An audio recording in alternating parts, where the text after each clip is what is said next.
اگر سیاسی زندگی کے مطالعے سے سرکار دو عالم صلی اللہ علیہ وسلم کی ذات گرامی پہ ایمان کامل ہو سکتا تو منٹگومری وارڈ نے کیوں کہا Muhammad Mecca as a prophet but succeeded in Medina as statesman. استغفر اللہ معاذ اللہ. کتنے ایسے سیرت نگار ہیں جو زندہ ہیں اور کئی ان میں گزر گئے، مستشرقین، اورینٹلسٹ، جن کا بڑا عمدہ کام آپ کو سیرت پہ نظر آئے گا، لیکن ایمان سے خالی گئے، کلمہ نصیب نہیں ہوا ان کو مرتے ہوئے. مثلا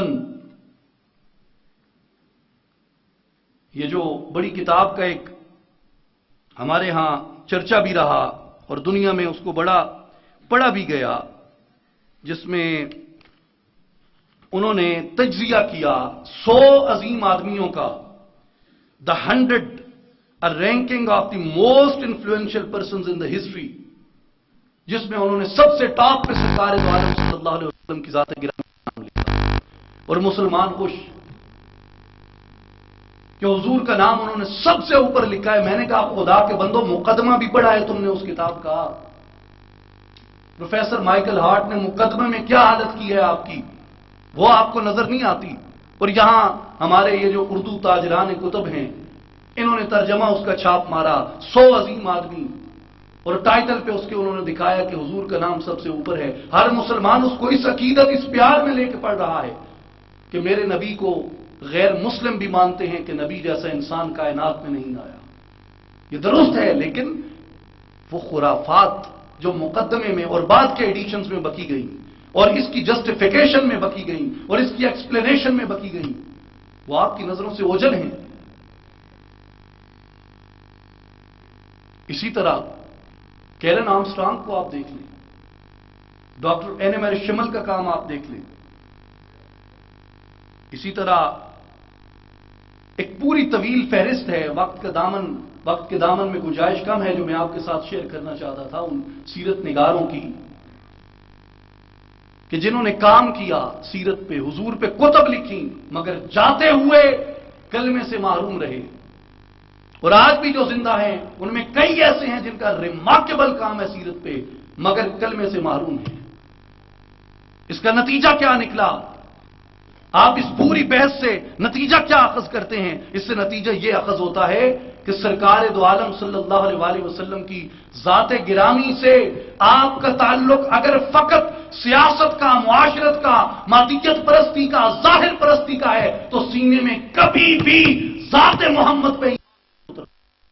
ایمان اترتا ہے جب حضور علیہ الصلوۃ والسلام کی ذات اقدس سے آپ کی روح اور آپ کے قلب کا تعلق پیدا ہوتا ہے. جب سرکار دو عالم صلی اللہ علیہ وسلم کے ان معجزات اور ان کمالات پہ بندے کا یقین مکمل ہوتا ہے جو اللہ تبارک و تعالی نے آپ کو اپنی عطائے خاص. کتب حدیث میں آپ دیکھ لیں، محدثین کا یہ طریقہ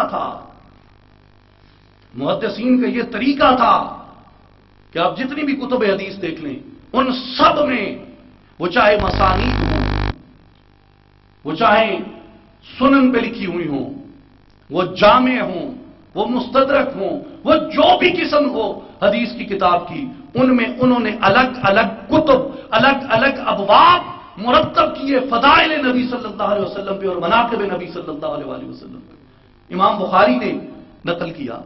پورا ابواب ہیں الگ بخاری شریف کے اندر. امام مسلم نے نقل کیے، امام ترمذی نے نقل کیے. اور امام ترمذی کے تو میں آپ کو کہوں گا کہ اگر آپ کا سرکار دو عالم صلی اللہ علیہ وسلم کی ذات گرامی سے عشق و محبت کا دعویٰ ہے تب تک نامکمل ہے جب تک آپ نے جامع ترمذی میں حضور کے مناقب و کمالات کو نہیں پڑھا. اور یہ منہج رہا کل ائمہ دین کا کہ سرکار دو عالم صلی اللہ علیہ وسلم کے معجزات اور حضور کے کمالات پہ یقین رکھتے اور اسی کو اصل ایمان کہتے ہیں. امام ابن کثیر رحمۃ اللہ علیہ جیسے محدث نے، مفسر نے، انہوں نے معجزات النبی پہ پوری ایک کتاب لکھی ہے. اور اس کے علاوہ بھی آپ قاضی ایاز رحمۃ اللہ علیہ کو دیکھ لیں، آپ امام بیہقی رحمۃ اللہ علیہ کو دیکھ لیں، آپ امام ابو نعیم الاصفہانی رحمۃ اللہ علیہ کو دیکھ لیں، امام جامی رحمۃ اللہ علیہ کو دیکھ لیں. اور دیگر بھی ایک طویل فہرست ہے. امام سمودی کو دیکھ لیں، امام سبکی کو دیکھ لیں، آپ امام شاہ عبد الحق محدث دہلوی کو دیکھ لیں، اور دیگر اپنے ائمہ کرام کو دیکھ لیں. سب کے ہاں سرکار دو عالم صلی اللہ علیہ وآلہ وسلم کی ذات گرامی سے جو محبت کی اساس اور محبت کی بنیاد ہے وہ حضور علیہ الصلوۃ والسلام کا شرف باطن ہے. جب تک وہ نور اور تنویر بندے کے وجود میں جاگزین نہیں ہوتی تب تک ایمان انہی وسوسوں کے درمیان لڑکھڑاتا رہتا ہے، اپنی تکمیل کی جانب نہیں جا سکتا. تو میں آپ کو آج کی اس نشست میں عرض یہ کرنا چاہتا ہوں کہ اپنے آپ کو آپ اس درخت کی طرح لیں کہ درخت کب تک اپنے پتوں کو ہرا رکھتا ہے،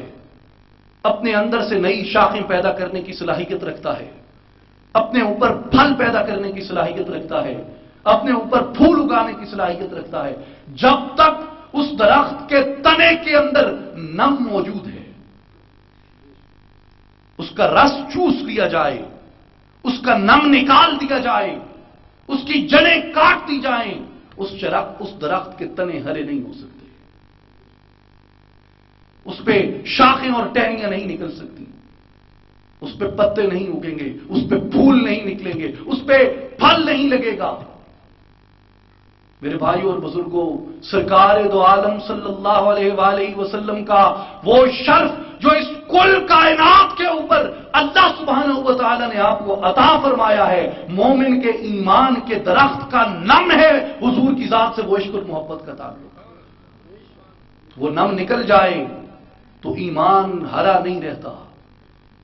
ایمان پہ پھول نہیں کھل سکتے، ایمان کے اوپر وہ پھل نہیں لگتا، وہ شاخیں ہری بھری نہیں ہوتی. اب قرآن مجید سے دیکھیں سرکار دو عالم صلی اللہ علیہ وآلہ وسلم کی حیثیت کو قرآن نے جس طریقے سے مسلمانوں کے دلوں میں اتارا، قرآن نے جس طریقے سے ڈیفائن کیا، آدمی دیکھ کے حیران رہ جاتا ہے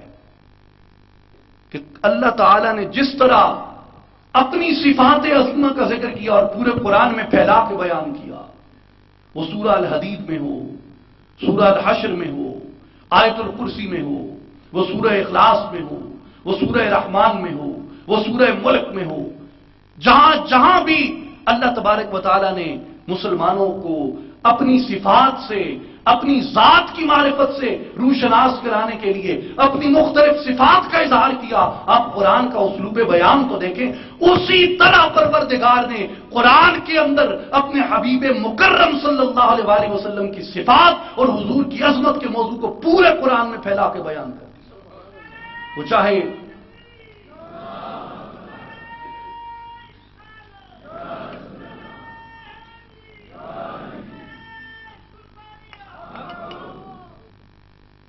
پورے قرآن میں اس کو پھیلا کے بیان کر دیا، وہ چاہے سورہ الاحزاب میں آپ دیکھ لیں، سورہ الحجرات میں دیکھ لیں، مدثر میں دیکھ لیں، مزمل میں دیکھ لیں، والضحیٰ میں دیکھ لیں، الکوثر میں دیکھ لیں، الم نشرح میں دیکھ لیں، کہیں سے قرآن کو کھول کے دیکھ لیں.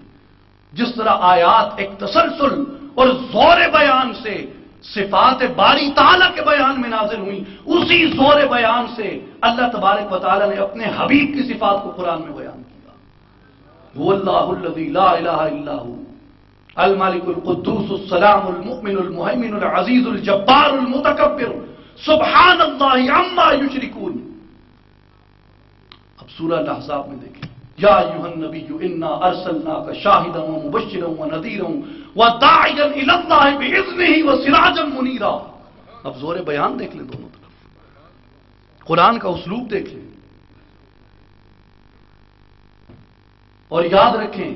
اللہ تعالیٰ نے مسلمانوں کو یہ حکم کیا کہ میرے حبیب کو اس طرح نہ پکارا کرو جس طرح ایک دوسرے کو پکارتے ہو. اور یہ سنت الہی ہے. اللہ تعالیٰ نے قرآن میں انبیاء کو ان کے اسماء کے ساتھ ندا لگائی ہے، یا موسیٰ، یا عیسیٰ،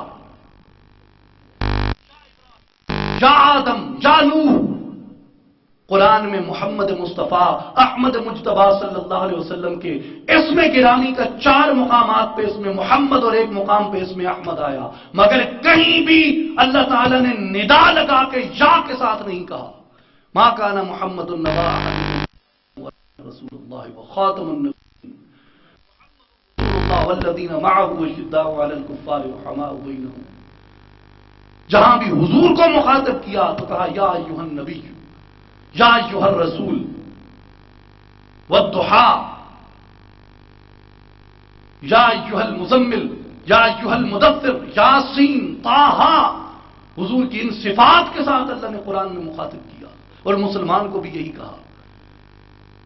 کہ میرے حبیب کو اس طرح نہ بلانا جس طرح ایک دوسرے کو بلاتے ہو۔ اگر بلایا ان تحبط اعمالکم وانتم لا تشعرون، تمہارے اعمال برباد کر دیے جائیں گے اور تمہیں خبر بھی نہیں ہوگی۔ امام ترمذی رحمۃ اللہ علیہ نے روایت کیا کہ سرکار دو عالم صلی اللہ علیہ وآلہ وسلم کی ذات گرامی کے متعلق کثیر روایات انہوں نے ایسی نقل کی کہ جہاں سے حضور علیہ الصلوۃ والسلام گزرتے، حجر و شجر، پتھر بھی، درخت بھی حضور کو دیکھ کے حضور کی ذات گرامی پہ کلمہ پڑھتے، اور صحابہ نے سنا، صحابہ نے گواہیاں دی اس بات کی، حتیٰ کہ غیر مسلموں نے گواہیاں دی۔ وہ روایت امام ترمذی کی کتاب المناقب میں ہے، ابواب المناقب میں، جہاں وہ کہتے ہیں کہ سرکار دو عالم صلی اللہ علیہ وآلہ وسلم اپنے چچا حضرت ابو طالب کے ساتھ اور قریش کے دیگر لوگوں کے ساتھ شام میں گئے قافلہ لے کے تجارت کا، ابھی بیعت نہیں ہوئی، ایک گھاٹی سے اترے، آگے آئے تو ایک راہب تھا جو اس سے پہلے ان کو نہیں ملتا تھا، وہ آیا اور اس نے آ کے قریش کو کہا کہ لوگو، یہ جو شخص تمہارے ساتھ ہے کیا اس کو تم پہچانتے ہو، اس کو تم جانتے ہو؟ اور پھر خود ہی وہ راہب کہنے لگا کہ یہ نبی یہ آخر الزمان ہیں، یہ تمہارے درمیان اللہ کا آخری رسول آ رہا ہے، اور کل عالمین کے لیے جس کو اللہ نے رحمت بنا کے بھیجا وہ آ رہا ہے۔ انہوں نے راہب کو کہا کہ تم نے کیسے پہچانا ہے؟ اس نے کہا کہ جب تم اس گھاٹی سے اتر رہے تھے، جتنے درخت تھے اور جتنے پتھر تھے اس آدمی کی تعظیم میں سجدہ کر رہے تھے۔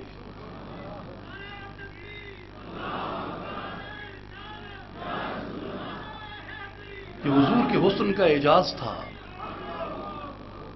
حضور علیہ الصلوۃ والسلام کے وجود مقدس کا، حضور کے حسن کا یہ اعجاز تھا۔ کنکریوں نے ہاتھوں میں، کفار کے ہاتھوں میں کلمہ پڑھا۔ حضور کے لعاب مبارک کے فضائل اگر بیان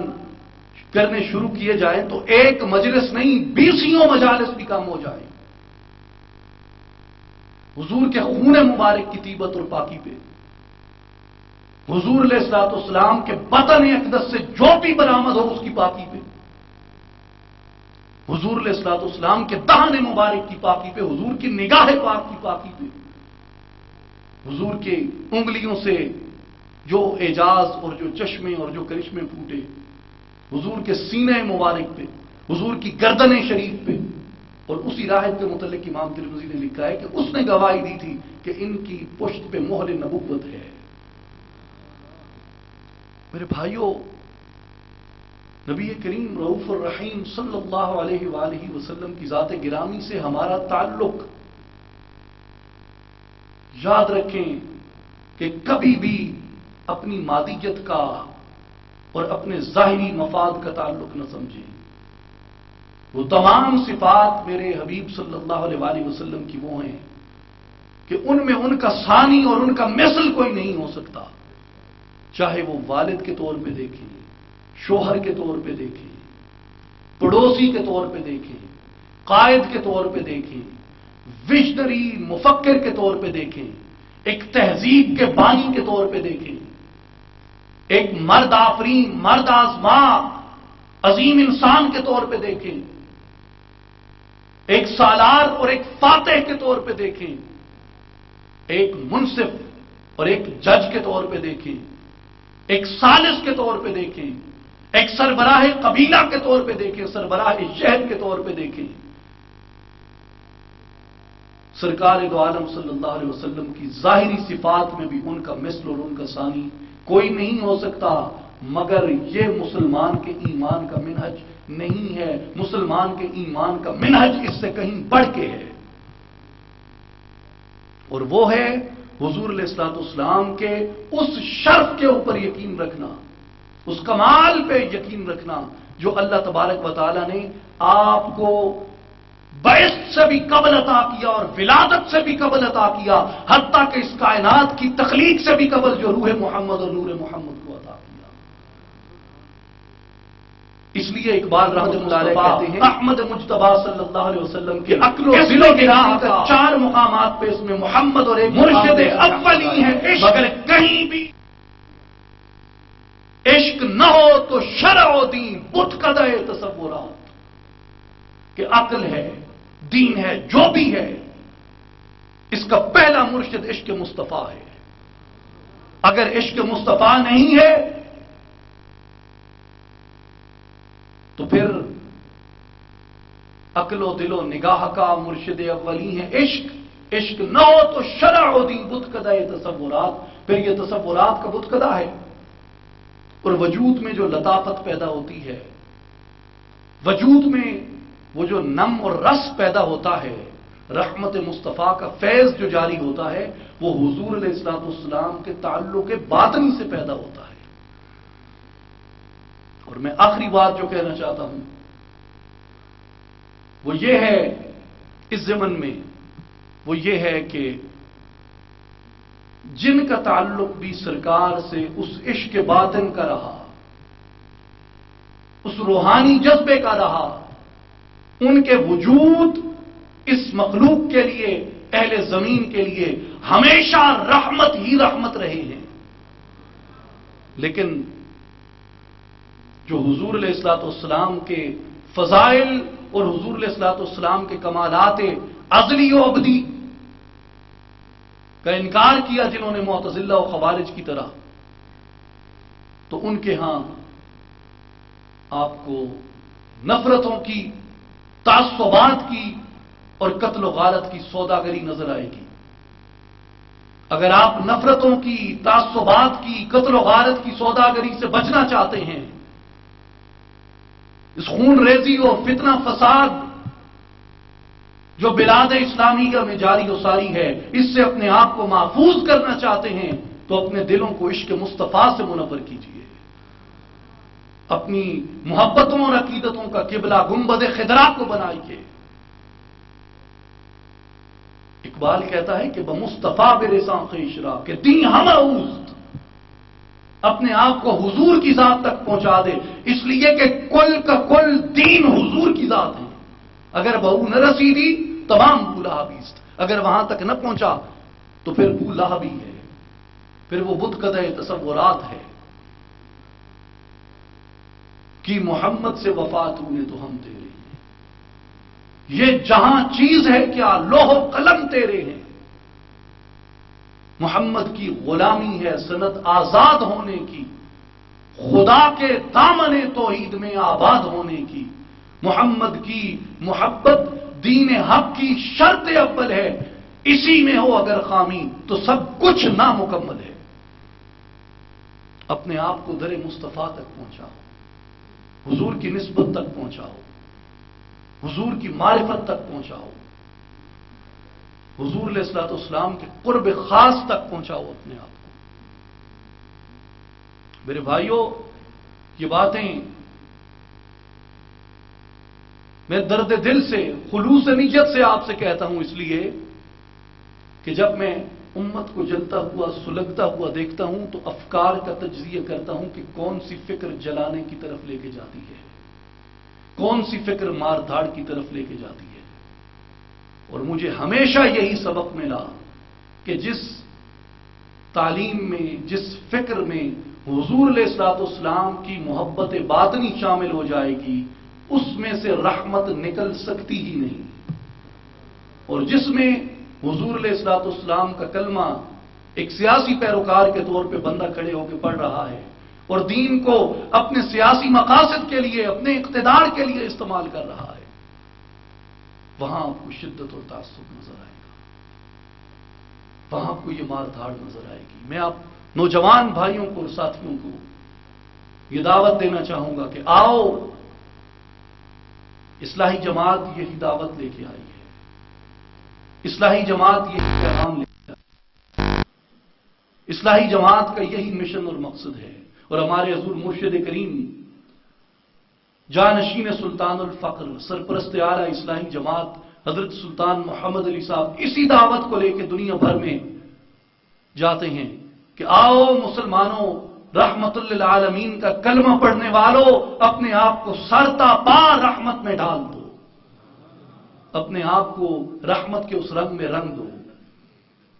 تو میں آپ تمام نوجوان ساتھیوں کو بالخصوص اور تمام بھائیوں اور بزرگوں کو یہ دعوت دوں گا کہ آپ آئیں، اس تحریک کے شانہ بشانہ اس میں شامل ہو کے اس حاصل کریں کہ کیسے بندے کا وجود آمت الناس کے لیے رحمت بنتا ہے، اور کیسے بندہ اللہ تعالیٰ کی کل مخلوق کے لیے اپنے وجود سے جود و سخا، رحم و کرم اور عفو و درگزر کے علاوہ ہر معاملے کو بھول جاتا ہے۔ بندے کے وجود میں پھر شدت اور نفرت نہیں رہتی، بندے کے وجود میں پھر تعصب اور دشمنی نہیں رہتی، بندے کے اندر یہ جذبہ پیدا ہو جاتا ہے کہ اگر امام زین العابدین رضی اللہ تعالیٰ عنہ کے خیمے کا پردہ اٹھا کے ابن زیاد جیسا سفاک شخص بھی پانی طلب کرے تو وہ 3 کٹورے بھر کے دیتے ہیں کہ یہ لے پی۔ اور ابن زیاد نے پوچھا کہ آپ نے مجھے نہیں پہچانا؟ تو امام زین العابدین رضی اللہ تعالیٰ عنہ رونے لگے۔ اور یاد رکھیں امام زین العابدین محسن علم حدیث ہیں، ابن شہاب زہری کے استاد ہیں، امام مالک ابن شہاب کے شاگرد ہیں، جنہوں نے سب سے پہلے اس سند کے اور رجال کے علم کو قائم کیا۔ ان کے اساتذہ میں ہیں امام زین العابدین رضی اللہ تعالیٰ عنہ، محسنان دین میں سے ہیں۔ انہوں نے فرمایا کہ ابن زیاد، تجھے کون نہیں پہچانتا، اور میں تجھے کیسے بھول سکتا ہوں کہ میں واحد گواہ ہوں اس پورے واقعہ کربلا کا اور تیرے ظلم و ستم کا۔ تو اس نے کہا کہ پھر آپ نے مجھے پانی کیوں پلایا اتنی محبت سے اور اتنی شفقت سے؟ آپ نے فرمایا کہ ابن زیاد، ہم تیرے پاس جب آئے تھے، جو تو نے کیا وہ تیری اخلاقیات تھی، جو تو نے مجھ سے دیکھا یہ ہمارے گھرانے کی اخلاقیات ہے۔ ایسے بدترین سفاک قاتلوں کو بھی معاف کرنے کا جذبہ اگر پیدا ہوتا ہے تو مصطفیٰ کریم کی ذات اقدس سے تعلق روحانی کی بنیاد پہ پیدا ہوتا ہے۔ یہ جماعت اس رحمت کی دعوت دیتی ہے، اس رحمت کی تبلیغ۔ محمد اور ایک مقام پہ اس میں احمد آیا، مگر کہیں بھی اللہ تعالیٰ نے ندا لگا کے اور ہمیں عشق مصطفیٰ کے رنگ میں رنگ دے۔ لوح بھی تو، قلم بھی تو، تیرا وجود الکتاب، گنبد آبگینہ رنگ تیرے محیط میں حباب، شوکت سنجر و سلیم تیرے جلال محمد اور ایک مقام پہ اس میں احمد آیا، مگر کہیں بھی تیرا جمال بے نقاب۔ یا رسول اللہ صلی اللہ علیہ وسلم، شوق تیرا اگر نہ ہو، میری نماز کا امام، میرے قیام بھی حجاب، میرے سجود بھی حجاب۔ بدانائے سبل ختم الرسل، مولا کل جس نے غبار راہ کو بخشا فروغ وادی سینہ، نگاہ عشق و مستی میں وہی اول وہی آخر، وہی قرآن وہی فرقان وہی یاسین وہی طٰہٰ، بے بسم اللہ اسم اللہ دا اے بھی گہنا بھارا ہوں، نال شفاعت سرور عالم چھٹ سی عالم سارا ہوں، حدوں بے حد درود نبی تے جس دا ایڈ پسارا ہوں، میں قربان تنہا تو باہو جنہ ملیا نبی سہارا ہوں۔ وآخر دعوانا ان الحمد للہ رب العالمین۔